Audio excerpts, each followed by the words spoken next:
Buenas tardes. Abrimos nuestras Biblias en Juan capítulo 12. Vamos a ir al Señor en oración antes de comenzar.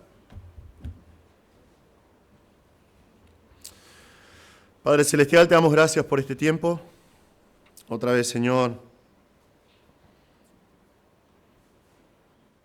te damos gracias por el privilegio que tenemos de estar ante ti, Señor, de poder abrir tu palabra, de poder escudriñar las Escrituras.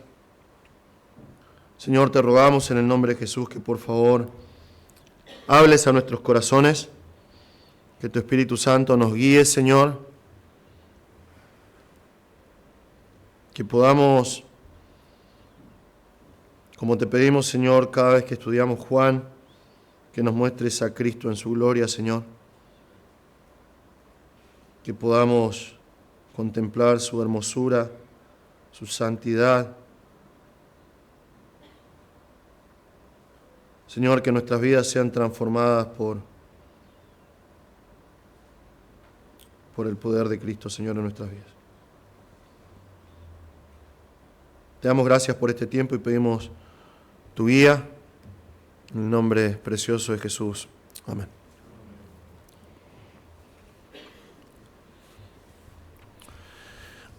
En la mañana del domingo 28 de agosto del 2005 y casi 24 horas antes de tocar la Tierra, el meteorólogo Robert Rix del Servicio Meteorológico Nacional en Slidell emitió una advertencia urgente y muy poco común para los habitantes del estado de Luisiana en Estados Unidos. Se acercaba un huracán, que es algo normal, ya sabemos eso por las noticias, pero las probabilidades en este caso de desastre eran seguras. Este hombre emitió un comunicado que contenía palabras terribles. Es más, este comunicado hasta el día de hoy está en el Museo Smithsoniano en Estados Unidos porque quedó como una muestra de lo que vamos a ver hoy en nuestro ejemplo, ¿no? Contenía palabras terribles como las que siguen. La mayor parte de la zona quedará inhabitable durante semanas, quizás más tiempo. La mayoría de los edificios industriales quedarán inoperativos. Los rascacielos de oficinas y apartamentos se balancearán peligrosamente, algunos hasta el punto de derrumbarse por completo. Los cortes de electricidad durarán semanas, ya que la mayoría de los postes eléctricos estarán caídos y los transformadores destruidos. La escasez de agua hará que el sufrimiento humano sea increíble para los estándares modernos. Ahora, después de esta terrible advertencia que de alguna forma llegó hasta Washington, hasta el gobierno de Estados Unidos, para verificar si era verdad, volvió inmediatamente a la ciudad de Nueva Orleans e hizo que el alcalde en este momento de Nueva Orleans, por primera vez en toda la historia, ordenara la evacuación obligatoria de todo Nueva Orleans. Muchas personas fueron salvadas, sin embargo, muchísimas personas no hicieron caso a las advertencias. Año 2005, si recuerdan, esto fue el huracán Katrina, una de las tormentas más devastadoras en la historia de Estados Unidos, una de las 5 tormentas más devastadoras en la historia de Estados Unidos. Conocemos el resto de la historia, 2.000 muertes, cientos de miles de evacuados que habían decidido quedarse y tuvieron que enfrentar realmente muchas penurias, y una destrucción valuada en 125.000 millones de dólares en ese tiempo. Es interesante porque este hombre vio el desastre que venía, él emitió la advertencia, el gobierno chequeó y volvió a reenviar la advertencia, todos escucharon la advertencia, pero la gente fue realmente enfrentada con el dilema: ¿hago caso a la advertencia o no hago caso a la advertencia? ¿Creo en la advertencia o no creo en la advertencia? Fue realmente lo que marcó la diferencia entre la vida y la muerte, literalmente. Siempre es así. La historia está llena de este tipo de advertencias que nadie escucha o que la gente deja pasar y tiene que enfrentar las consecuencias. Por ejemplo, si estudias la historia de Pompeya y la destrucción de Pompeya, Algunas personas sintieron ciertos temblores antes de que el Vesubio haga erupción y dijeron, se va a acercar el fin, tenemos que tener cuidado, tenemos que salir de acá. Y dijeron, no pasa nada, destrucción total. Ingenieros que vinieron y advirtieron a los empresarios encargados de sacar adelante el Titanic, le dijeron, este barco se va a hundir. Y es conocida la historia, su propio capitán dijo, este barco es tan seguro que ni siquiera Dios lo puede hundir. Advertencias que no fueron escuchadas y conocemos el resto de la historia. Sin embargo, las advertencias más terribles de la historia provienen de los labios de Dios mismo hecho hombre en su primera venida. Durante 3 años, el Señor ha declarado ser el enviado de Dios, una y otra vez. Ha demostrado por sus señales que Él es el Mesías. Ha ofrecido salvación a todo el pueblo, diciendo que Él es la única manera de ir al Padre y que rechazarlo sería rechazar a Dios, advirtiendo una y otra vez. Sin embargo, las advertencias no fueron escuchadas. Él fue rechazado por casi todos. Los líderes religiosos en su totalidad prácticamente, es lo que vimos en todo este tiempo estudiando Juan, y el pueblo en general ignoraron estas advertencias. Jesús advirtió a los líderes religiosos por última vez. Se lo dijo de manera magistral, no lo vemos en Juan, pero lo vemos por ejemplo en Mateo 21, con la parábola de los labradores y del labrador y el dueño de la viña. Y Jesús le dijo, un hombre compró una viña, y refiriéndose a Isaías acerca del pueblo de Israel, obviamente, diciéndole, plantó una viña y puso a labradores que la sostengan. Y después envió mensajeros, y los labradores mataron a los mensajeros. Y volvió a mandar mensajeros, y los labradores mataron a los mensajeros. Entonces el dueño de la viña dijo, voy a enviar a mi hijo porque van a respetar a mi hijo. Sin embargo, ellos dijeron, este es el heredero, vamos a matarlo y vamos a quedarnos con la viña. Y Jesús, después de hacer toda esta parábola, les dice magistralmente, por eso les digo que el reino de Dios les será quitado a ustedes y será dado a una nación que produzca los frutos del reino. Ellos entendieron claramente lo que estaba diciendo el Señor.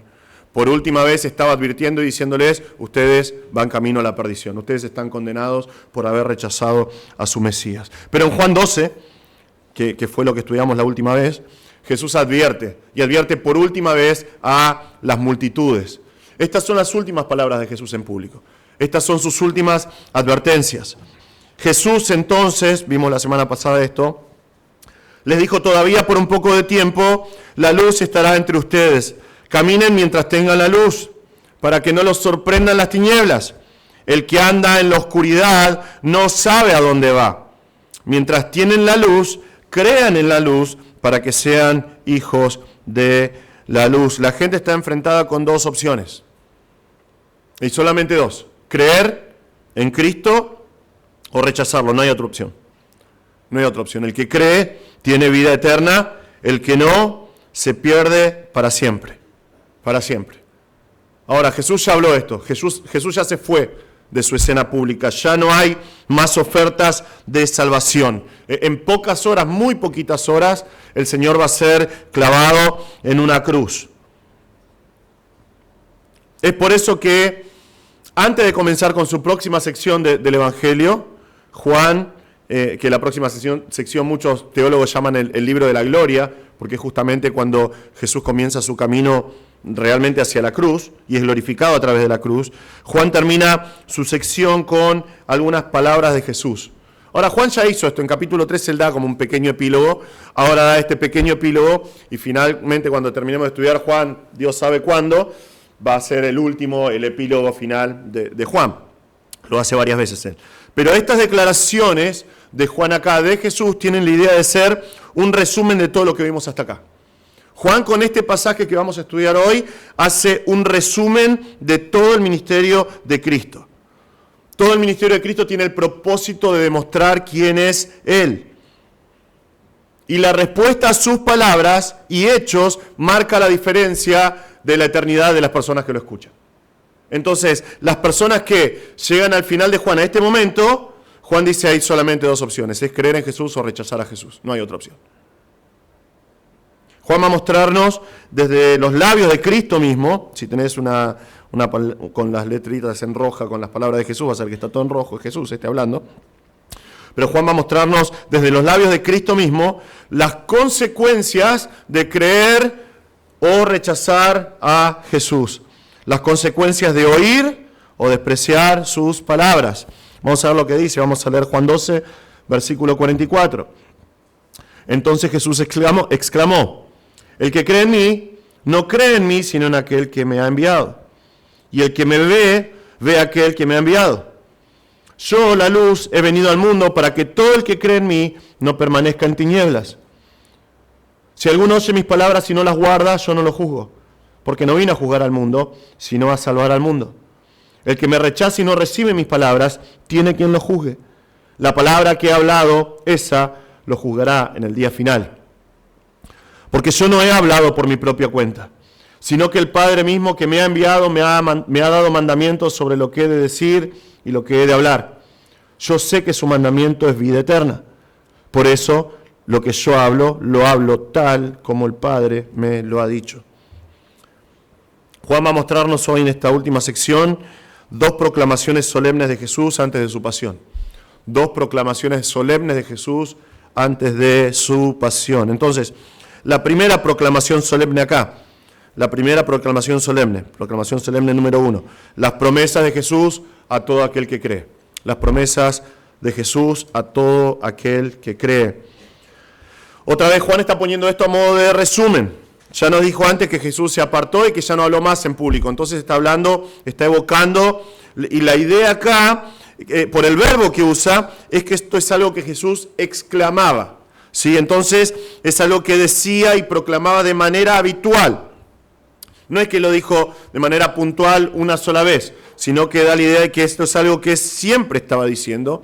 Y el verbo que usa acá, la palabra que usa acá para exclamar, realmente es un verbo onomatopéyico en el griego. Tiene la idea de imitar el sonido que hace un cuervo cuando habla. Bueno, un cuervo no hablan, pero cuando hace ese canto horrible que hace, que no voy a imitar por obvias razones, pero entienden lo que digo, ¿no? Entonces este verbo imita el sonido del cuervo porque es lo que tiene la idea de este verbo, ¿sí? De proclamar algo, decir algo, implica un arrebato vocal fuerte, urgente, en público muy a menudo.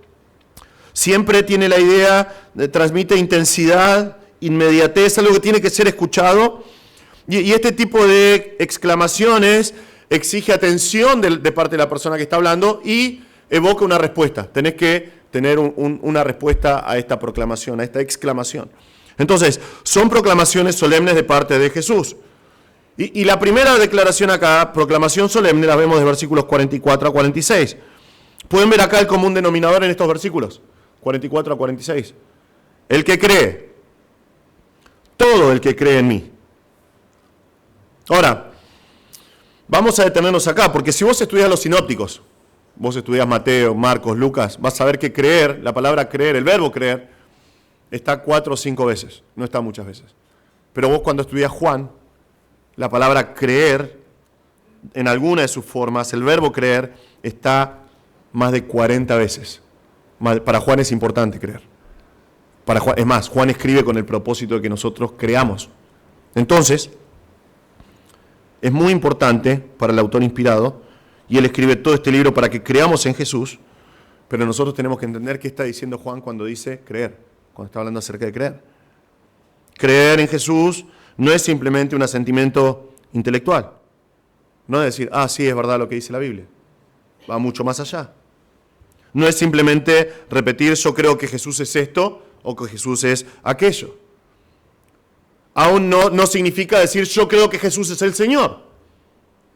Porque como ya hemos visto hace un par de años atrás cuando prediqué Mateo 7, que Jesús dice, muchos en aquel día me dirán, Señor, Señor, creyendo que Jesús es el Señor. Y el Señor les va a decir, apártense de mí, nunca los conocí, hacedores de maldad. No es como creen muchas iglesias, aún iglesias bautistas, que tenés que aceptar a Cristo. No está en la Biblia, aceptar a Cristo. La Biblia no habla de invitar a Jesús a que venga a tu corazón. No habla de eso. La palabra de Dios no dice en ningún momento que vos tenés que tomar decisión por Cristo. Esos son términos inventados por el hombre. La palabra de Dios claramente dice que tenés que creer en Jesús. Y Juan muestra claramente y define claramente lo que realmente significa creer en Cristo. Ahora es importante que nosotros entendamos esto. Es muy importante que entiendas lo que significa creer. Primeramente, porque nosotros vemos un montón de veces en Juan a personas que creyeron, pero no creyeron. Creyeron en Jesús por sus señales, pero no creyeron. Creyeron en Jesús por sus hechos o sus dichos, pero no creyeron. La semana pasada, la anterior, vimos, amaron más la gloria de los hombres que la gloria de Dios. Nunca creyeron. Su fe fue una fe superficial, efímera, emocional, basada en las señales de Jesús, pero no fue una fe real. Entonces, en primer lugar, es que vemos a personas que dicen que creyeron, pero no creyeron. Pero segundo, porque estas promesas que da Jesús acá son solamente para las personas que creyeron en Él. Solamente para personas que realmente creyeron en Jesús.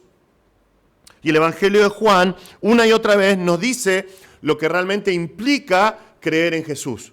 Lo que tenés que esperar realmente una persona que ha creído en Cristo verdaderamente. En Juan 1:12, por ejemplo, implica creer en su nombre. Y cuando la palabra de Dios habla de nombre, del nombre de Dios específicamente, está hablando de toda su naturaleza, de todo su ser en su totalidad. Todo lo que Jesús es, su naturaleza divina, su identidad mesiánica, su señorío como el Cristo. Por eso Juan dice, pero los que lo recibieron, y explica lo que significa recibir a Cristo, a los que lo recibieron, a los que creyeron en su nombre, a ellos les dio la potestad de ser llamados hijos de Dios. Creer implica saber y entender todo lo que Cristo es. Es Dios, es hombre, es el Señor, es el Salvador. A las personas que creen eso realmente les dio la autoridad, el derecho de ser hijos de Dios. Juan 3, 15 y 16 implica un cambio de vida. Implica un cambio de vida en la persona. ¿Por qué? Porque el que cree en el Señor tiene vida eterna. La vida eterna, la vida que proviene de Dios mismo, es implantada en el alma de la persona que cree en Cristo. Entonces decir, yo creo en Cristo, pero mi vida no es transformada, es una discrepancia hablando a la luz de lo que dice la palabra de Dios. Es una mentira, es una falacia. Lo mismo que en Juan 5:24 implica un cambio de vida. El que cree ha pasado de muerte a vida. Hay una transformación en la persona. Juan 7:38, el que cree en mí, como ha dicho la Escritura, de lo más profundo de su ser brotarán ríos de agua viva. Una persona que antes era muerta, que era un pozo de barro podrido en su alma, ahora cree en Cristo, es transformado por completo y por causa del Espíritu Santo que está en él, de su interior fluyen ríos de agua viva. Creen en Jesús, según Juan 3:36, implica obediencia. Implica obediencia. El que cree en el Hijo tiene vida eterna, pero el que no obedece al Hijo no verá la vida. Jesús es claro. El que cree tiene vida eterna, el que no obedece, porque no cree. Entonces creer significa obedecer al Hijo. La obediencia y la fe van de la mano, son compañeros inseparables. Juan 5:38, cuando Jesús está discutiendo con los fariseos, le dice, ustedes no creen en mí porque no tienen la palabra de Dios morando en ustedes. Creer en Jesús implica que la palabra de Dios es lo que gobierna tu vida.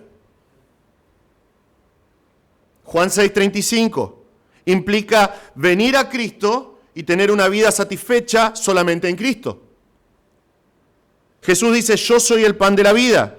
El que viene a mí no tendrá hambre y el que cree en mí nunca tendrá sed. ¿Ven? Lo ponen en paralelo. Venir a mí y creer en mí. Es lo mismo. La persona que cree realmente en Cristo viene a Cristo porque cree en Cristo y su vida es satisfecha. No tiene anhelos por las cosas del mundo. Las cosas del mundo no lo satisfacen. Es una persona que no necesita absolutamente nada de este mundo porque lo tiene todo en Cristo.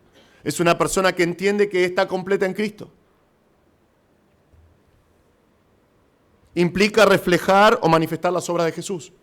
Porque es lo que nos dice Jesús en Juan 14:12. El que cree en mí, las obras que yo hago, Él las hará también, y aún mayores que estas hará, porque yo voy al Padre. Entonces implica manifestar las obras de Jesús. Ahora, esto no significa que vas a andar resucitando muertos como lo hizo Jesús, o multiplicando panes y peces, porque no va a pasar. Lo que está hablando acá, la idea es que vas a manifestar las obras de Cristo, la palabra de Cristo, el amor de Cristo, el carácter de Cristo, y mayores que Él, porque esto está hablando de la iglesia. La extensión va a ser más grande, el alcance va a ser más grande porque la iglesia va a reflejar a Cristo en todo el mundo. Creer en Cristo realmente implica seguir a Jesús. Juan 12:46 que leímos, para que todo el que cree en mí no permanezca en tinieblas, pero en Juan 8:12 él dice, yo soy la luz del mundo, el que me sigue no andará en tinieblas, sino que tendrá la luz de la vida. ¿Ven la conexión ahí? El paralelo ahí entre creer y seguir a Jesús. Creer en Jesús significa seguir a Jesús. Significa seguir a Jesús todo el tiempo, no cuando yo quiero. Significa seguir a Jesús siempre. En Juan 10, 26 y 27, Jesús está hablando con los fariseos y les dice, ustedes no creen porque no son de mis ovejas oyen mi voz, yo las conozco, ¿y qué hacen? Y me siguen de manera constante. Creer en Jesús significa seguir a Jesús hasta el fin. Hermanos, creer en Jesús significa escuchar el mensaje del Evangelio, que declara nuestra indignidad, nuestra pecaminosidad, recibir la salvación, creer en la salvación mediante la obra redentora de Cristo, entendiendo que Él y solo Él es el único Salvador y a partir de ese momento seguirlo hasta el fin. Ese es el mensaje que Jesús proclamó una y otra vez. Solo a modo de ilustración, cuando Él dio la parábola de los suelos, y habló y lo explicó de esta manera en Lucas 8, 22 al 25. Está hablando de personas, la respuesta de las personas al mensaje del Evangelio. Y cuando da la explicación a los discípulos le dice esto. La parábola es esta. La semilla es la palabra de Dios, es decir, el mensaje del Evangelio. Aquellos que a lo largo del camino son los que han oído, pero después viene el diablo y arrebata la palabra de sus corazones para que no crean y se salven. Aquellos sobre la roca son los que cuando oyen reciben la palabra con gozo, pero no tienen raíz profunda, creen por algún tiempo, interesante, ¿no? Creen por algún tiempo y en el momento de la tentación sucumben. La semilla que cayó entre los espinos son los que han oído y al continuar su camino son ahogados por las preocupaciones, las riquezas y los placeres de la vida y su fruto no madura. Parece que hay fruto ahí, pero no hay fruto. Pero la semilla en la tierra buena, escuchen esto hermanos, presten atención, son los que han oído la palabra con corazón recto y bueno y la retienen y dan fruto con perseverancia. Otra vez, creer en Cristo significa oír el mensaje del Evangelio, creer quién es Jesús con un corazón sincero, guardar la palabra de Dios, dar frutos de justicia y de arrepentimiento que evidencian esa fe y es un fruto que persiste hasta el fin de tus vidas. Es un fruto que puede crecer a diferentes ritmos, porque Jesús cuando habla en la parábola, la misma parábola en Mateo, dice que hay distintas cantidades de frutos que da la persona. Pero hay fruto. Hay fruto.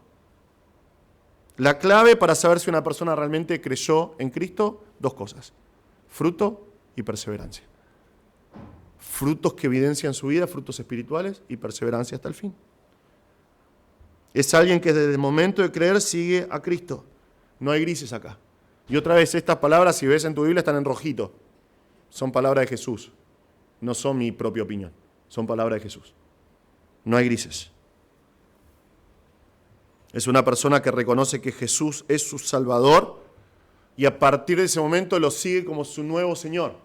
Antes estaba encadenado en tinieblas, en el reino de las tinieblas, bajo Satanás, y ahora en Cristo tiene libertad y es un siervo de Cristo por amor. Sirve a su nuevo Señor en amor.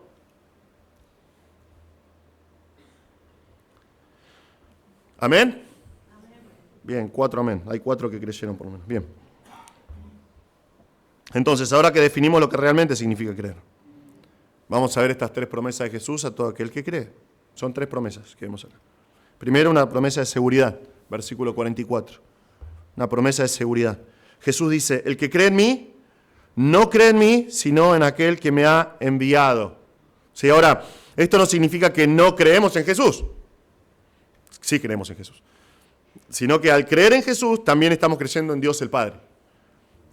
Porque el Padre lo envió y porque Cristo es Dios mismo. Entonces, creo en Cristo y por creer en Cristo automáticamente Cristo está diciendo, el que cree en mí está creyendo en el Padre que me envió. Jesús ya declaró esto antes. Lo veremos viendo en Juan, por eso Juan está resumiendo acá, porque Jesús lo dijo una y otra vez. Él dijo en Juan 10:30, el Padre y yo somos uno. Él dijo, yo estoy en el Padre y el Padre está en mí, en Juan 10:38. En Juan 8:19 está peleando con los fariseos otra vez y dice, si me conocieran a mí, conocerían a mi Padre. Porque el que ve a Cristo, el que cree en Cristo, cree en el Padre. Lo que Cristo está asegurando acá, lo que Él está prometiendo acá, es que si yo creo en Cristo, estoy creyendo en Dios. Las palabras de Cristo tienen el propósito de dar seguridad a todo aquel que realmente cree. Está dándole seguridad. Desde la caída del hombre, desde Génesis 3, el hombre nace separado de Dios. El hombre nace imposibilitado por sus propios medios de llegar a Dios. Es un enemigo de Dios. No quiere acercarse a Dios. Durante milenios, el ser humano ha inventado religiones. Ha inventado dioses falsos. A lo largo de la historia han creado docenas y cientos de supuestos caminos a Dios que están siempre rodeados de misterio y de incertidumbre, o realmente algunos que son ridículos en realidad, pero es lo que ha hecho el hombre durante toda la historia. Y en el momento en que Jesús está diciendo estas palabras, el pueblo de Dios está sumergido en las tradiciones de los fariseos que le hacen creer que la única manera de llegar a Dios y de llegar justificado a Dios es por cumplir con las reglas impuestas por ellos. Son ellos los que establecen todas las reglas para poder ser salvos. Pero siempre está rodeado de inseguridad. Siempre están rodeados de inseguridad. Porque ¿quién puede cumplir con todo lo que dicen los fariseos? ¿Quién puede? Nadie. ¿Quién te puede garantizar que por no caminar 3 kilómetros en Shabbat, Dios te va a ver con buenos ojos? ¿Quién? Es más, ¿cuál de todas las tradiciones rabínicas es la correcta?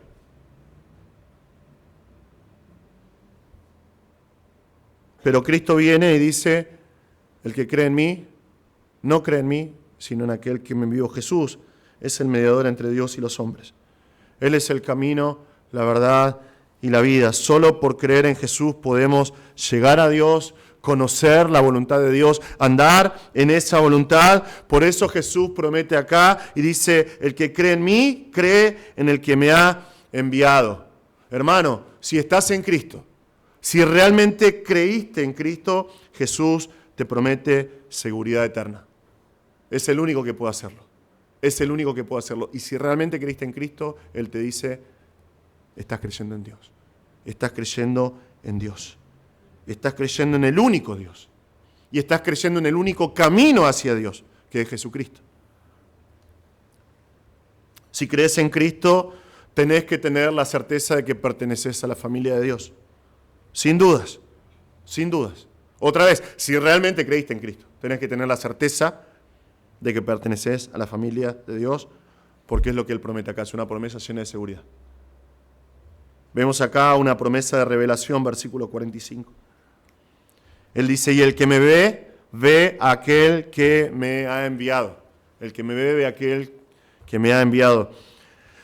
A lo largo de la historia, uno de los misterios más grandes de todos es la respuesta a la pregunta, ¿cómo es Dios? ¿Cómo es Dios? Sobre todo dentro de la revelación de la Escritura. Y sobre todo en cuanto a Israel, el pueblo de Dios. Porque nosotros vemos a hombres caer en reverencia, en asombro, en terror realmente, ante el conocimiento de la presencia de Dios. Recordamos Isaías 6, por ejemplo, Isaías 6:4. Isaías ve el trono, que justamente nosotros vimos la semana pasada que se trata de Jesucristo. pero ve al Señor sentado en su trono alto y sublime, y él ¿qué dice? Dice, ¡ay de mí! Porque perdido estoy, pues soy hombre de labios inmundos, en medio de un pueblo de labios inmundos habito, porque mis ojos han visto al Rey, el Señor de los ejércitos. Sucede exactamente lo mismo en Jueces 13 con los padres de Sansón, antes de que nazca Sansón. Manoa dijo a su mujer, ciertamente recuerdan la historia, ¿no? Se acerca el ángel de Jehová, le dice que va a tener un hijo, ella va, le cuenta a su esposo, vuelven otra vez, hacen una ofrenda y el ángel de Jehová muestra toda su gloria y una cosa rara que hace y desaparece de su vista. Y Manoa dijo a su mujer, ciertamente moriremos porque hemos visto a Dios.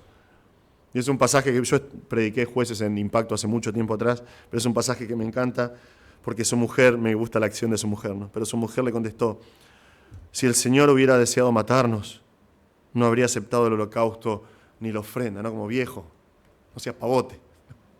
Dios no nos quiere matar. Pero la reacción es la correcta. Dice, vamos a morir porque vimos a Dios. La cercanía del hombre pecaminoso ante Dios solo provocaba una sensación de terror y muerte.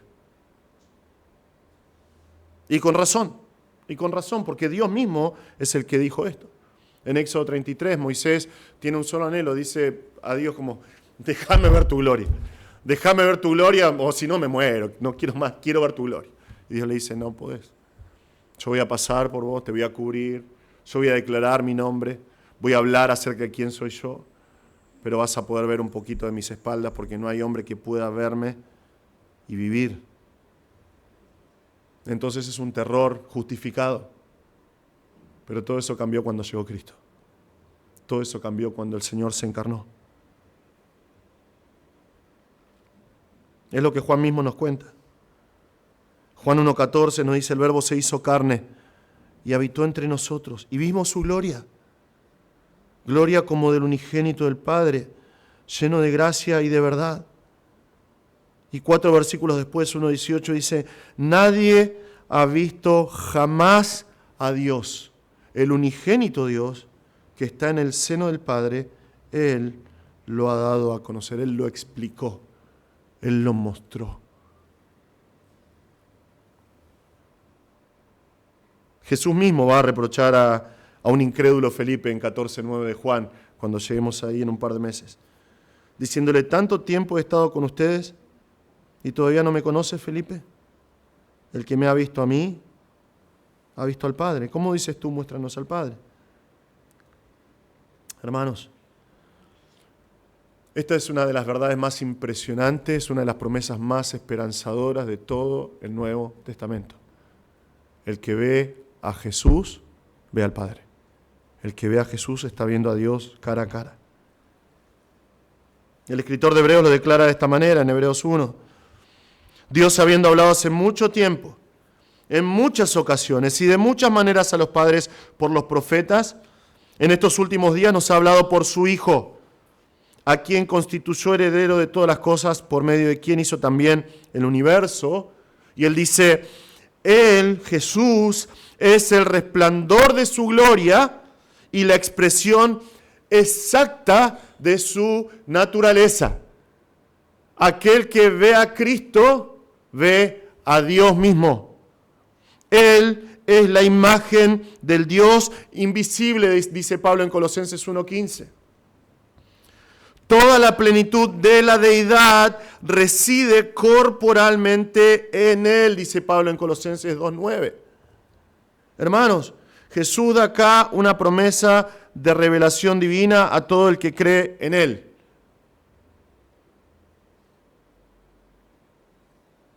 Este pasaje da la respuesta a la pregunta. Jesús mismo da la respuesta a la pregunta, ¿cómo es Dios? ¿Cómo es Dios? Mira a Cristo. Mira a Cristo. Y vas a ver a Dios. Escuchá las palabras de Cristo. Y vas a escuchar la voz misma de Dios. Seguí a Cristo.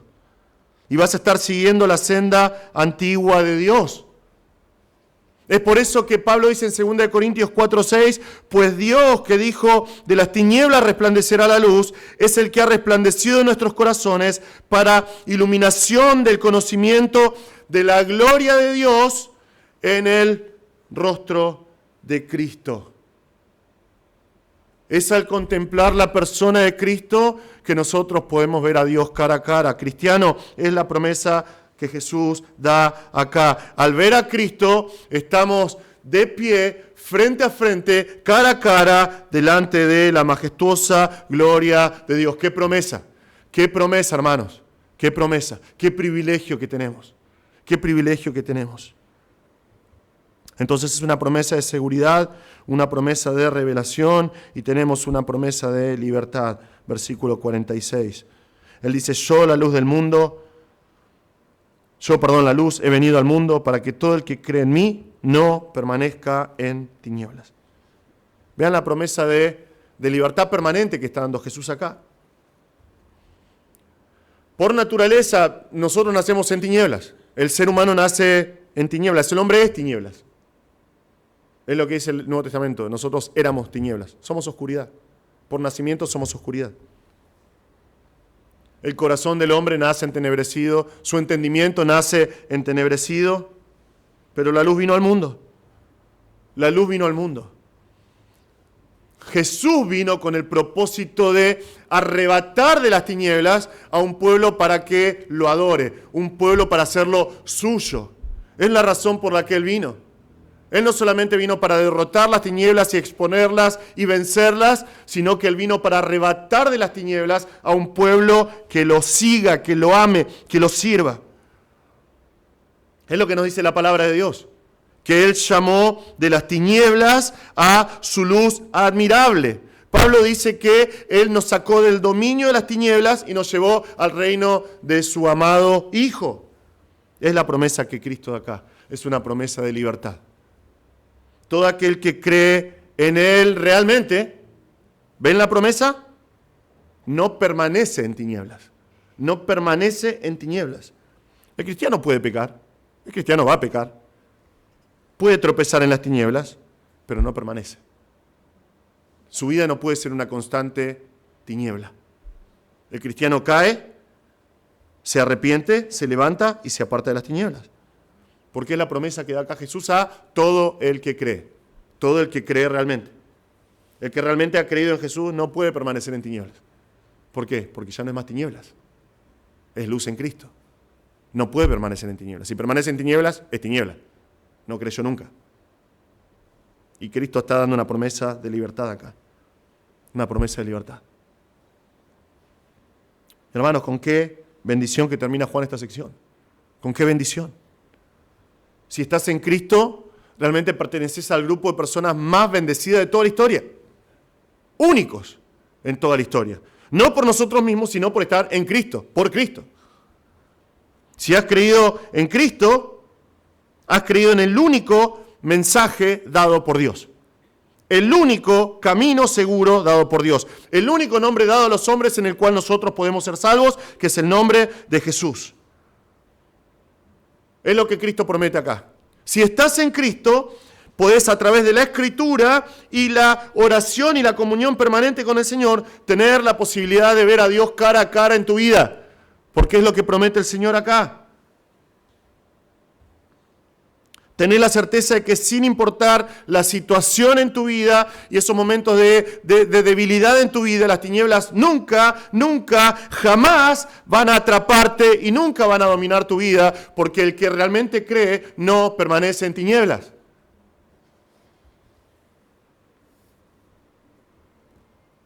Esto tiene que afectar cada aspecto de nuestras vidas. Si realmente creíste en Cristo, estas promesas son para vos y esto tiene que transformar tu vida.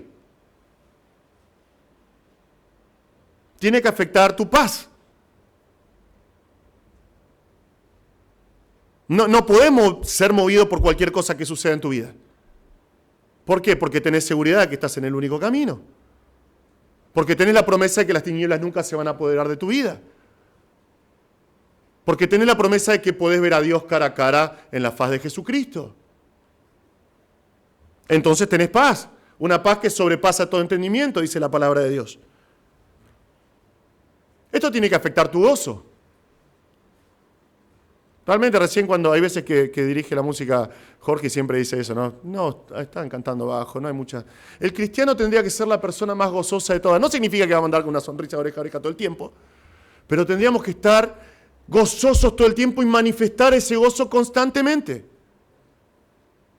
¿Por qué? Porque creímos en Cristo y estamos en el único camino que va a la salvación. Y el único Dios verdadero se nos ha revelado a través de Cristo. Y entendemos que las tinieblas nunca se van a apoderar de nosotros, nunca más. Lo que nosotros éramos antes ya no lo somos nunca más. Las tentaciones que antes dominaban nuestra vida no nos dominan nunca más. Porque no podemos permanecer en tinieblas.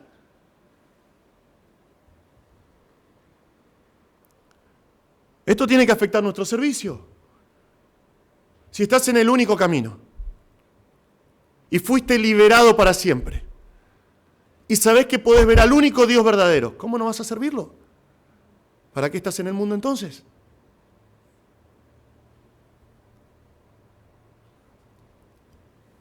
Esto tiene que afectar nuestra adoración. Tiene que afectar nuestra adoración. Ahora, es interesante, esto lo pensaba, esto no está en mis notas, hoy a la mañana vino y creo que es bueno esto. Cuando una persona se acercaba al Señor en el Antiguo Testamento, caía muerto. Caía muerto. Isaías hace eso, Daniel hace eso, los padres de Sansón hacen eso. Cristo vino en carne. Y no hay diferencia. No hay diferencia. ¿Recuerdan el relato de la pesca milagrosa en Lucas 5? Ante la pesca milagrosa, ¿qué hace Pedro? Hace exactamente lo mismo. Se postra ante Cristo en el bote y le dice, Señor, apártate de mí, porque soy un hombre pecador. Es exactamente igual. Es exactamente igual. Ve la majestad, aunque está velado en su carne, pero ve la majestad, la dignidad de Cristo, su propia pecaminosidad e indignidad, y se postra y le dice, Señor, por favor, apartate de mí porque soy pecador, apartate porque voy a morir si seguís enfrente mío, déjame, Señor. Pero hay una diferencia. Jesús lo levanta, Jesús le dice, no temas, no temas. A partir de ahora te voy a hacer pescador de hombres. Eso tiene que afectar nuestra vida por completo, hermanos. Tiene que afectar nuestra vida por completo, si realmente hemos creído en Cristo. Otra implicación que se desprende de este pasaje es nuestra responsabilidad de compartir el Evangelio correctamente. Lamentablemente vivimos en un tiempo en que iglesias, aún y buenas iglesias, presentan un evangelio pobre. Un evangelio que dice, bueno, vení, aceptá a Cristo, o repetí esto diciéndolo en tu corazón y vas a ser salvo. Y realmente cada vez son más las personas que dicen, no hace falta un cambio de vida, eso va a venir después. Realmente es una blasfemia, decir que el Dios de todo el universo, el Señor Todopoderoso, transforma tu vida, te cambia, eso es una nueva criatura en Cristo y vivís como antes. Es una locura, realmente. Es una blasfemia. Nosotros somos responsables por esas almas a las cuales le compartimos el Evangelio. Y tenemos que compartirlo con todos sus elementos. Nosotros no buscamos credulismo, no buscamos profesiones, buscamos conversiones.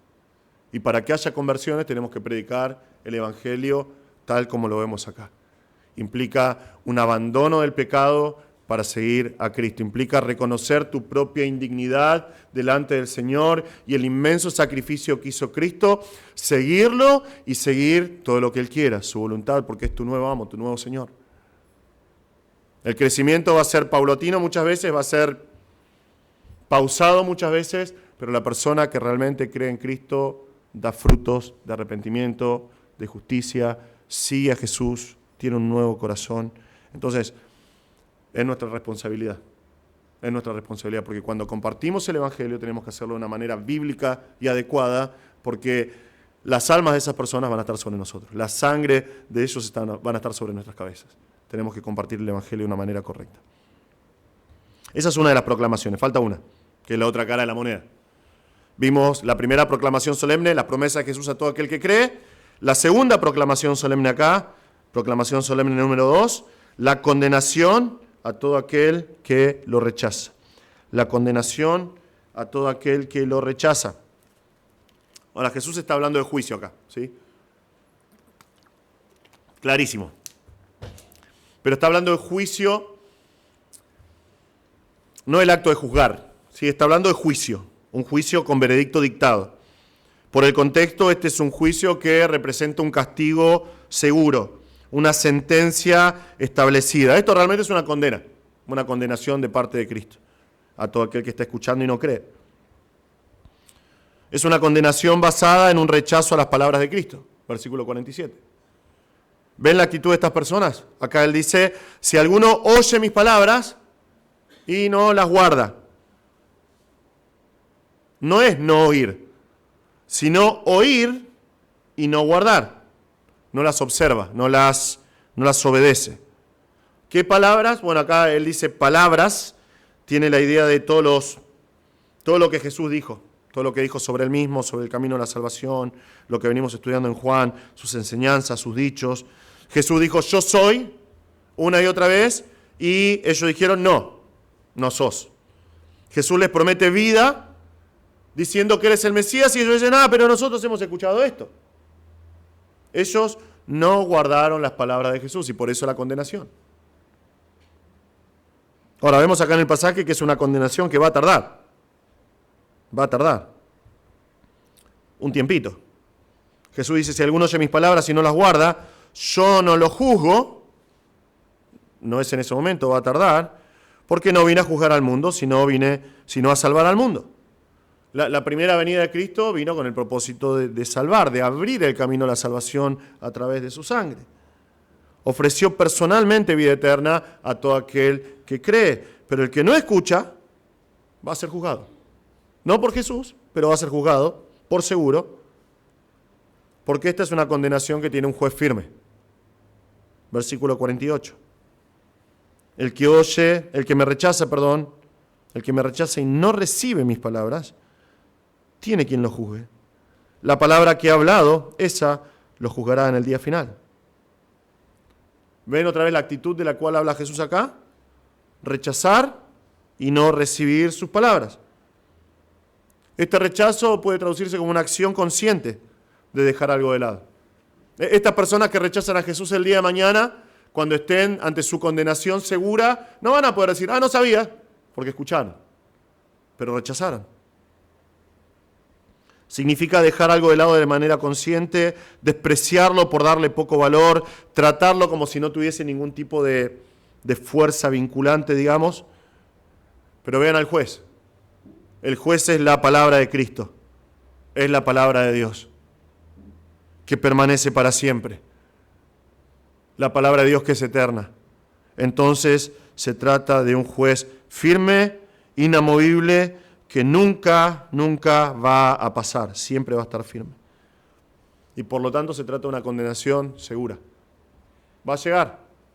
Va a tardar, pero va a llegar, porque va a llegar en el día final. Va a llegar en el día final. Apocalipsis 20 nos habla de esa condenación. Justamente Juan, dice esto. Vi un gran trono blanco y aquel que estaba sentado en él, de cuya presencia huyeron la tierra y el cielo y no se halló lugar para ellos. Vi también a los muertos, grandes y pequeños, de pie delante del trono, y los libros fueron abiertos. Otro libro fue abierto, que es el libro de la vida, y los muertos fueron juzgados por lo que estaba escrito en los libros según sus obras. El mar entregó a los muertos que estaban en él, y la muerte y el Hades entregaron a los muertos que estaban en ellos, y fueron juzgados cada uno según sus obras. La muerte y el Hades fueron arrojados al lago de fuego. Esta es la muerte segunda, el lago de fuego. Y el que no se encontraba inscrito en el libro de la vida fue arrojado al lago de fuego. La condenación a todo el que rechaza a Cristo va a llegar. Va a llegar. Un día todos aquellos que han rechazado a Cristo van a estar de pie delante de este gran trono blanco. los libros se van a abrir y van a ser juzgados por las palabras de Cristo. No van a estar inscritos en el libro de la vida del Cordero. Esos ya vamos a estar de fiesta con el Señor. Aquellos que rechazaron a Cristo van a ser juzgados por esta palabra. Van a ser juzgados por sus obras y van a ser condenados eternamente. Jesús dice, el que no recibe mi palabra va a ser condenado. Ya tienen que lo juzguen. En el día final, la palabra que yo hablé va a condenarlos para siempre en la muerte segunda. Es seguro. Y es seguro porque es una condenación que proviene de un rechazo al Padre mismo. Es lo que Jesús dice y así termina este pasaje. Porque yo no he hablado por mi propia cuenta, sino que el Padre mismo que me ha enviado me ha dado mandamientos sobre lo que he de decir y lo que he de hablar.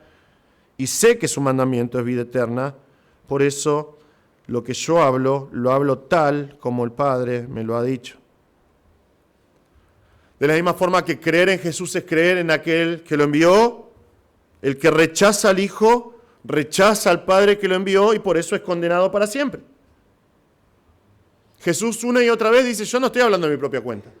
Yo no estoy acá por mi propia voluntad, yo vengo porque soy enviado del Padre para cumplir la voluntad del Padre, para dar los mandamientos que me ha dado mi Padre. Lo dijo y una y otra vez, sus palabras son el mandamiento preciso del Padre, preciso. Y Juan acá, cuando cita las palabras de Jesús, usa dos verbos para ser muy preciso, lo que tengo que decir y lo que tengo que hablar. ¿Por qué? Porque ese mandamiento es mandamiento para vida eterna. Rechazarlo significa muerte eterna. Otra vez, no hay grises acá. No hay grises acá. La persona que dice, no, está bien si te sirve a vos Jesús, pero yo voy a probar con mi vida y después por ahí más adelante, no está diciendo, bueno, un tal vez. Está rechazando a Jesús. Está rechazando las palabras de Cristo. No hay grises acá. Aceptás a Cristo, sus palabras, rechazás las palabras de Cristo. ¿Crees en Cristo o no crees en Cristo? No hay grises con el Señor. Un rechazo a las palabras de Cristo acarrea la condenación eterna de esa persona. Punto. Entonces, dos aplicaciones breves acá y terminamos, ¿sí? Por un lado, quiero utilizar este momento para compartir el Evangelio. Las promesas que vimos en la primera parte de nuestro mensaje todavía están a tu disposición si vos no conoces a Cristo todavía, si todavía no creíste en Cristo. Tal vez estás viendo esta transmisión y todavía no creíste, nunca confiaste en Cristo como tu Salvador. Jesús es la luz del mundo. Jesús es la luz del mundo. Y si todavía no creíste en Cristo, la Biblia dice claramente que estás en tinieblas, que estás en cadenas de tinieblas, estás preso de la tiniebla. Pero Él vino a rescatarte. Jesús vino a morir por tus pecados. Él pagó tu deuda. Él murió en una cruz cargando con tus pecados y resucitó al tercer día. Y Jesús hoy te ofrece perdón y vida eterna. Jesús te ofrece perdón y vida eterna porque te ama, porque quiere salvarte hoy. No hagas como estas personas. No hagas como estas personas que están perdidas eternamente. Vení a Cristo hoy. Reconoce que sos un pecador. Reconoce que sos un pecador. Cree que Cristo murió por tu culpa, por tus pecados. Arrepentite, dale la espalda a tu vieja vida y vení a Cristo hoy. Vení a Cristo hoy y Él te va a salvar eternamente. Y estas promesas que dio al principio de seguridad, de comunión y revelación con el Señor, de libertad, van a ser tuyas en el momento. Vení a Cristo hoy si todavía no lo conoces. Él murió por vos. No rechaces la palabra de Cristo porque esa misma palabra te va a juzgar en el día final. Vení a Cristo hoy y deja que el Señor escriba tu nombre en el libro de la vida. Y por otro lado, hermanos, para nosotros que estamos en Cristo, estas palabras son un desafío. Son un desafío. Porque lo que Cristo está acá diciendo cuando está condenando a todos aquellos que lo rechazan, realmente son un desafío para nosotros porque vemos la relación entre creer y la palabra y entre incredulidad y la palabra. La fe del cristiano está siempre vinculada en su obediencia, a la palabra de Dios. Es lo que manifiesta si realmente somos salvos. Es lo que realmente manifiesta que hemos creído en Jesús. Es nuestra respuesta a la palabra de Dios. Es nuestra respuesta a su palabra. Es la aceptación de la palabra por medio de escuchar. Es la valoración de la palabra de Dios por medio de guardar diciendo esto es un tesoro. Es la asimilación de la palabra de Dios por medio de la obediencia práctica. Hermanos, si realmente creíste, vos tenés que obedecer a la palabra de Dios. Es lo que estos pasajes nos muestran y es a lo que nos desafían. Porque es lo que dice la palabra de Dios una y otra vez. Y yo quiero citar a Juan mismo acá, en su primera epístola, y algunos pasajes de ahí, para que veamos esta verdad explicada de una manera mejor, a modo de ilustración. Si decimos que tenemos comunión con Él, pero andamos en tinieblas, mentimos y no practicamos la verdad. Fácil. El que cree tiene que obedecer a la palabra. El que dice que está en luz y aborrece a su hermano, está aún en tinieblas. El que ama a su hermano permanece en la luz y no a causa de tropiezo en él. Pero el que aborrece a su hermano está en tinieblas y anda en tinieblas y no sabe a dónde va, porque las tinieblas han cegado sus ojos. ¿Ven acá la conexión entre la obediencia a la palabra de Dios y creer? Si yo digo que tengo comunión con Dios, pero yo peco y vivo en pecado, es una mentira, no creí nunca. Jesús dice, ámense los unos a los otros. Y si yo no obedezco lo que dice la palabra de Dios, estoy en tinieblas.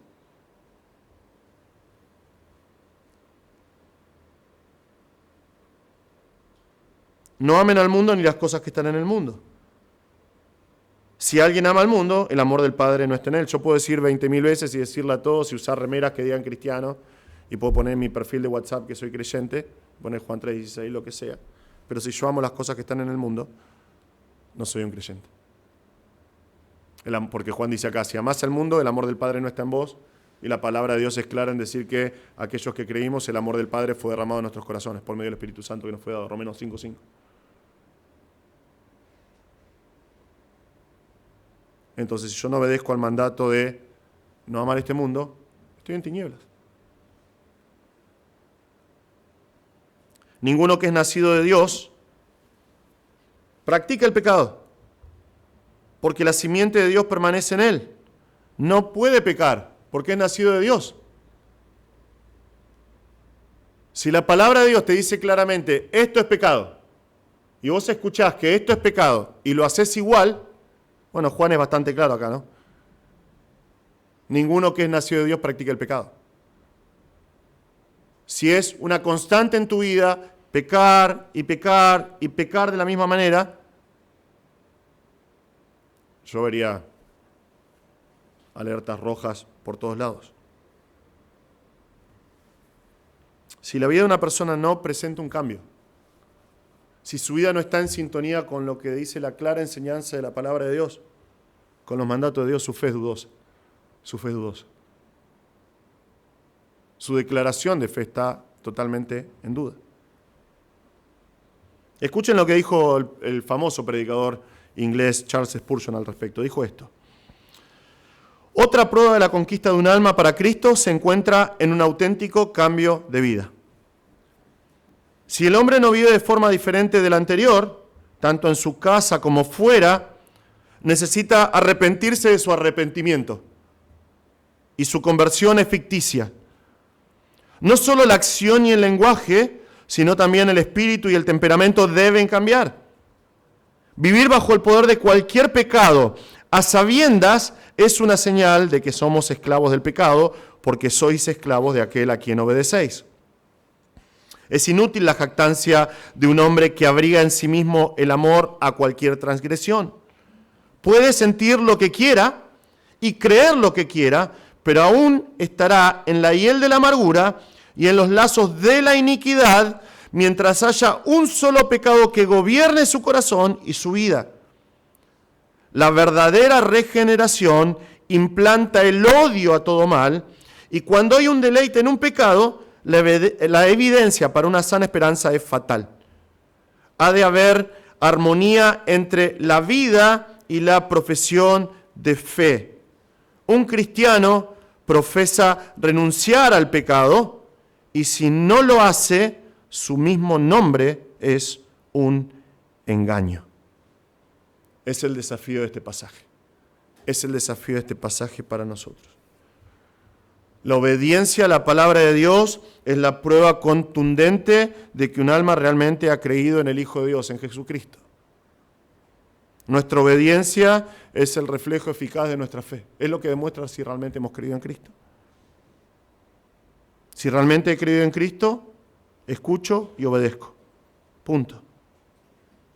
Escucho su palabra, me someto a su palabra, obedezco a su palabra. No hay grises. No hay grises. Él es el Señor. Él es el Señor y yo soy un siervo rescatado de la llama del infierno por su gracia. Él habla y yo obedezco. Es lo que Cristo está diciendo acá. Es lo que Cristo está diciendo acá.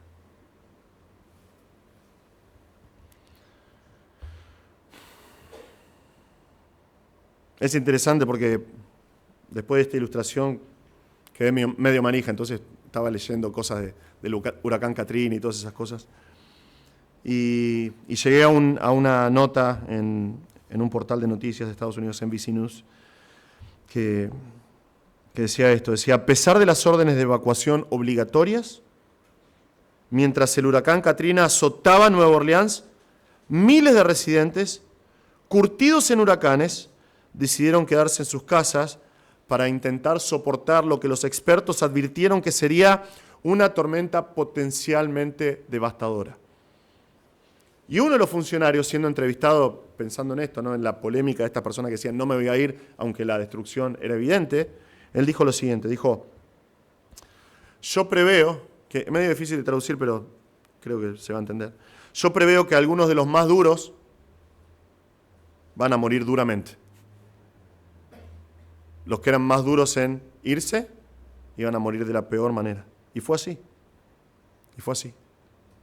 Puedes escuchar historias de un montón de personas que se quedaron y que dijeron, bueno, yo pensé que era un huracán más. Una advertencia. Yo dije, es una advertencia más. Era la última. Era la advertencia final. Cristo proclama una advertencia aún mayor. El que cree tiene la vida. El que lo rechaza es condenado eternamente. Condenado eternamente.